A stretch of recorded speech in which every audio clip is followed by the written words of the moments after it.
Everyone, welcome to Dream Job Online Classes.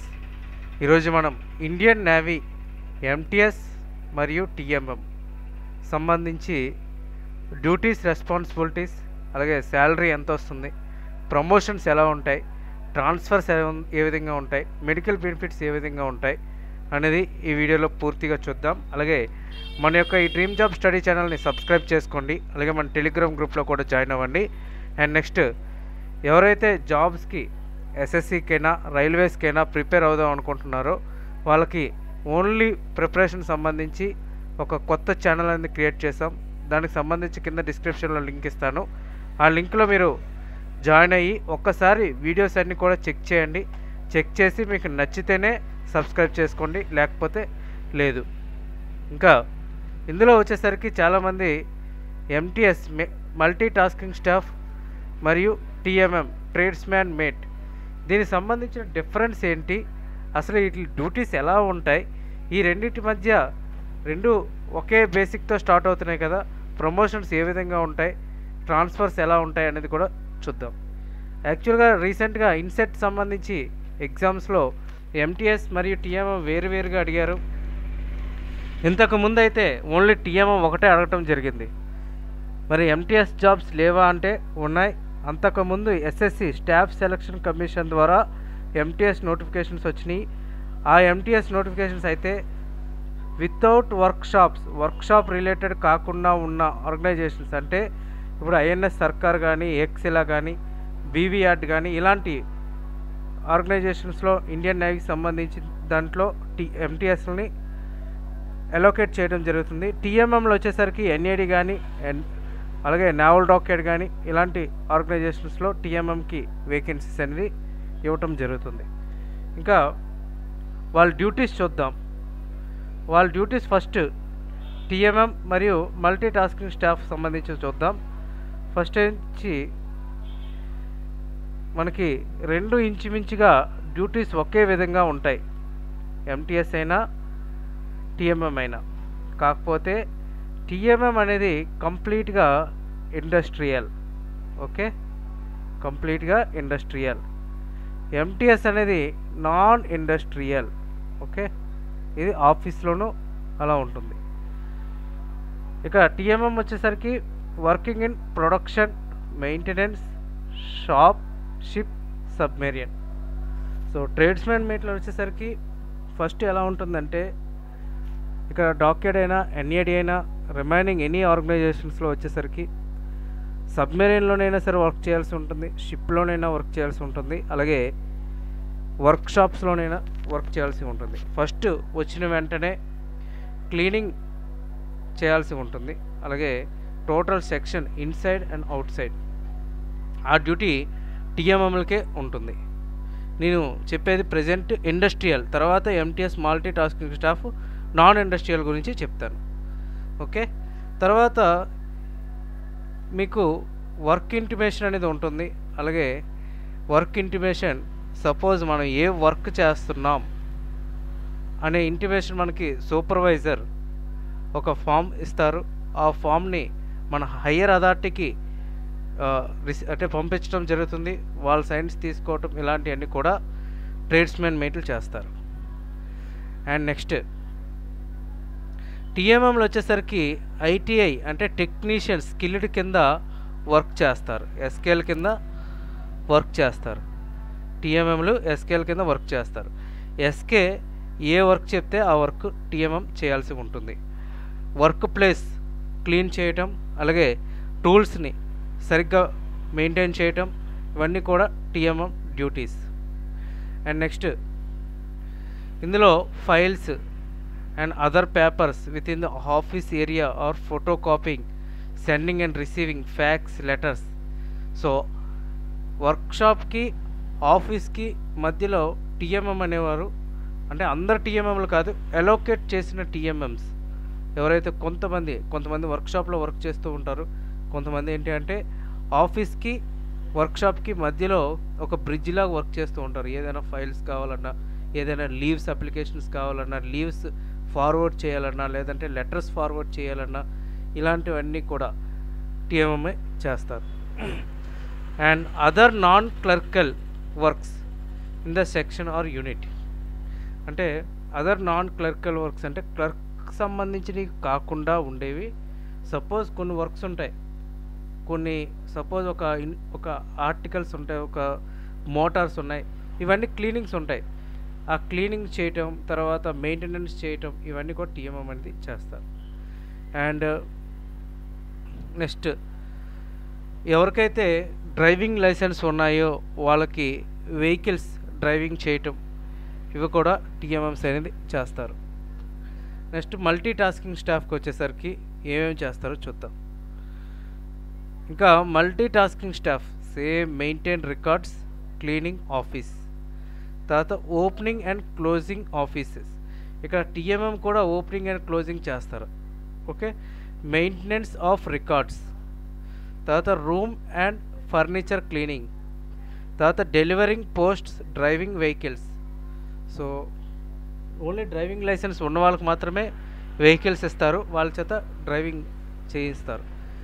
And watch and ward duties and work related to ITI qualifications. So ఎవరైతే ITI చేస్తున్నారో వాళ్ళకి work రిలేటెడ్గా చెప్తారు.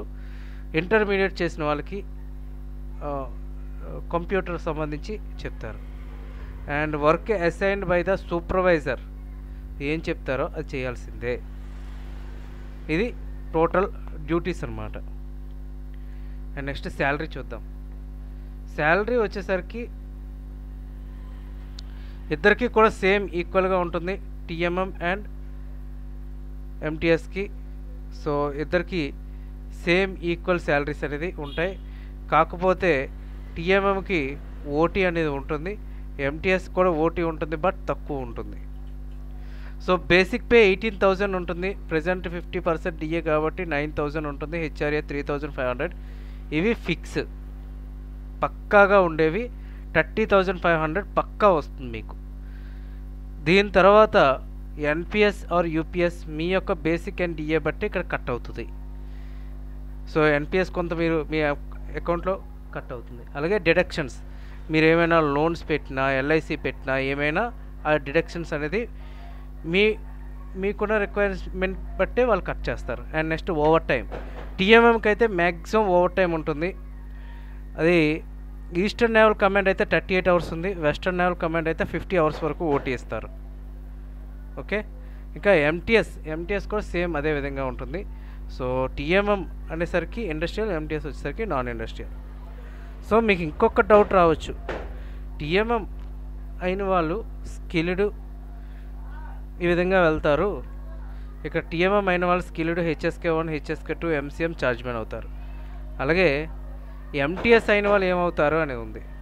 So MTS అయిన వాళ్ళు ఇది నాన్ ఇండస్ట్రియల్ కాబట్టి మీకు డ్రైవింగ్ లైసెన్స్ ఉండి ప్రమోషన్ ఎగ్జామ్ రాసుకుంటే, అంటే ఎంటీఎస్లో ఇండియన్ నేవీలో చెప్తున్నాను నేను, మీరు డ్రైవింగ్ లైసెన్స్ ఉండి మీరు ప్రమోషన్స్కి ఎగ్జామ్ రాసుకోవాలనుకుంటే డ్రైవర్ అవ్వచ్చు, అంటే సిఎండీస్ అవ్వచ్చు. ఓకే, నెక్స్ట్ ఎల్డీసీలు అవ్వచ్చు, నెక్స్ట్ ట్రాక్టర్ డ్రైవర్స్, ఇలాంటివన్నీ కూడా అవ్వచ్చు. నెక్స్ట్ గార్డినర్లో స్కిల్డ్ అవ్వచ్చు, ఇలాంటివి అవ్వచ్చు.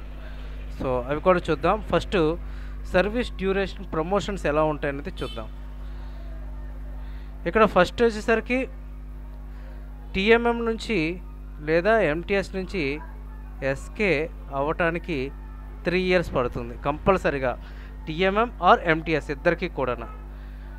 ఓకే, సో యాక్చువల్గా ఈ ఎంటీఎస్ వచ్చేసరికి మనకి 3 years రొటేషన్ ఉంటుంది, 3, 5 years ఫస్ట్. అప్పుడు మీకు బేసిక్ పే ఎలా ఉంటుందంటే 19,900 ఉంటుంది. మీరు ఎస్కేగా సెలెక్ట్ అయితే, అంటే ఎస్కేగా ప్రమోషన్ వస్తే, అది టీఎంఎంకి. ఎంటీఎస్కి అయితే ఎల్డీసీగా ప్రమోషన్ వస్తే మీకు 19,900 నుంచి స్టార్ట్ అవుతుంది. మీకు ఎస్కేలో ఎలా రేషియో ఉంటుందంటే 3:8:5 రేషియో ఉంటుంది. 3 years, 8 years, 5 years. ఇది కూడా సేమ్ అదే విధంగా ఉంటుంది. ఓకే, ఫస్ట్ బేసిక్ పే వచ్చేసరికి గ్రేడ్ పే ఇది. ఫస్ట్ 19,000, తర్వాత 2,000, తర్వాత 24, తర్వాత 54. ఇదే ఫైనల్ ప్రమోషన్. ఇది కూడా డిగ్రీ ఉంటే వస్తుంది, లేకపోతే రాదు.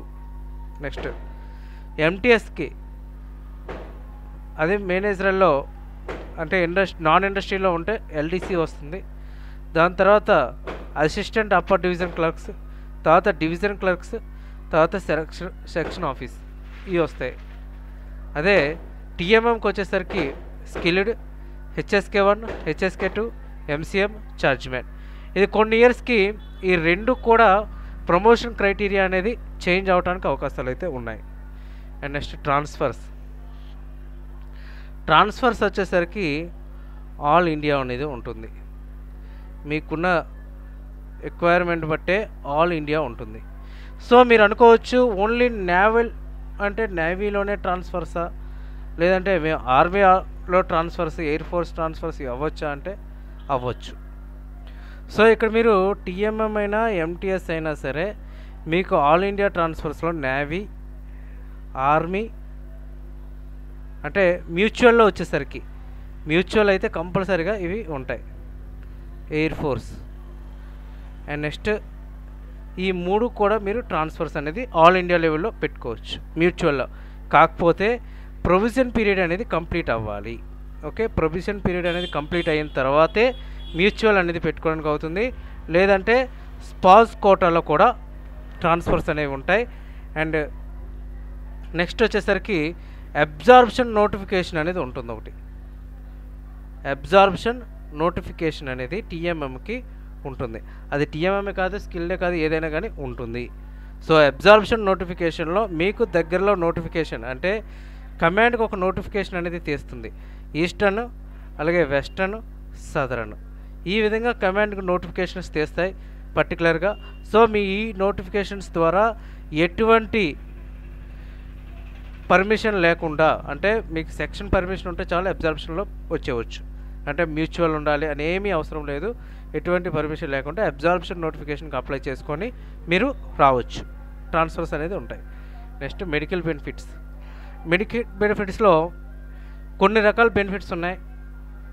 క్యాష్లెస్ బెనిఫిట్స్ అంటే క్యాష్ బెనిఫిట్స్. ఇప్పుడు present eastern naval command, western naval command, అలా టోటల్ అన్ని కమాండ్స్లో కూడా క్యాష్లెస్ ట్రీట్మెంట్ అనేది అవుతుంది. అంటే మనకి మెడికల్ రెఫరల్ లెటర్ నుంచి మనం ఏదైతే యూనిట్ ఉందో ఆ యూనిట్ నుంచి తీసుకొని వెళ్ళి మనం హాస్పిటల్లో పర్టికులర్ స్పెషలైజ్డ్ డాక్టర్ చేత మనం ట్రీట్మెంట్ చేసుకోవచ్చు. అండ్ నెక్స్ట్ ఇంకోటి ఏంటంటే ఇన్ పేషెంట్కి వచ్చేసరికి మీకు ఏదైతే మెడికల్ కార్డు ఉంటుందో మీకు CGHS అంటే ఇండియన్ నేవీ ప్యానల్ హాస్పిటల్స్ ఏవైతే ఉన్నాయో CGHS హాస్పిటల్స్ మీరు డైరెక్ట్గా ఎమర్జెన్సీ అయితే ఇన్ పేషెంట్ జాయిన్ అయ్యి తర్వాత మీరు లెటర్ అనేది సబ్మిట్ చేయొచ్చు. ఇది టోటల్ ప్రాసెస్. అండ్ CGHSలో ఒకవేళ మీకు ఏదైనా మెడికల్ సంబంధించి టెస్టులు ఏమైనా జరగకపోతే CGHSలో సమ్ రికగ్నైజ్డ్ అంటే గవర్నమెంట్ రికగ్నైజ్డ్ మెడికల్ ఫార్మ్స్ అంటే మెడికల్ టెస్ట్స్ ఉంటాయి. ఉదాహరణకి విజయ మెడికల్ కానీ సమ్ మెడికల్స్ ఉంటాయి. అందులో మీకు CGHS రేట్లలో మీకు మెడికల్స్ అనేవి టెస్ట్లు అనేవి చేస్తారు. ఇది అండ్ నెక్స్ట్ ఏంటి అంటే క్రెడిట్ అన్న క్యాష్లెస్ అన్న ఒకటే. ఇంకొకటి ఏంటి అంటే ఒకవేళ మీరు వేరే దగ్గర ఎమర్జెన్సీగా వేరే ప్లేస్లో ఎక్కడైనా అడ్మిట్ అవి ఉంటే మీరు బిల్స్ కంప్లీట్గా అన్ని బిల్స్ కూడా పట్టుకొని మీరు డైరెక్ట్గా అప్లై అయితే చేసుకోవచ్చు. కాకపోతే 6 monthsలో మీ యొక్క అమౌంట్ అనేది రిటర్న్ అనేది వస్తుంది. సో అంత అమౌంట్ రిటర్న్ రాదు, అది అమౌంట్ ఆడిట్ అనేది అవుతుంది. ఆడిట్ అయ్యాకే అందులో ఆల్మోస్ట్ 70 to 80% అమౌంట్ అనేది వస్తుంది. ఓకే, 70 to 80% అమౌంట్ అనేది వస్తుంది. సో ప్రెజెంట్ ఏంటంటే ఈస్టర్న్ నేవల్ కమాండ్ అయినా వెస్టర్న్ నేవల్ కమాండ్ అయినా క్రెడిట్ ఫెసిలిటీ ఉంది, అంటే క్యాష్లెస్ ట్రీట్మెంట్ అనేది అవుతుంది. సో అది టీఎంఎంకైనా ఎంటీఎస్కైనా ఎవరికైనా సరే అది వర్తిస్తుంది. ఇది ఓకే ఫ్రెండ్స్, ఇది టోటల్గా టీఎంఎం ఆర్ మెడికల్ ఎంటీఎస్ సంబంధించి ట్రాన్స్ఫర్స్, అలాగే ప్రమోషన్, శాలరీ, జాబ్ రోల్స్ ఇవన్నీ కూడా. Okay, thank you very much and all the best.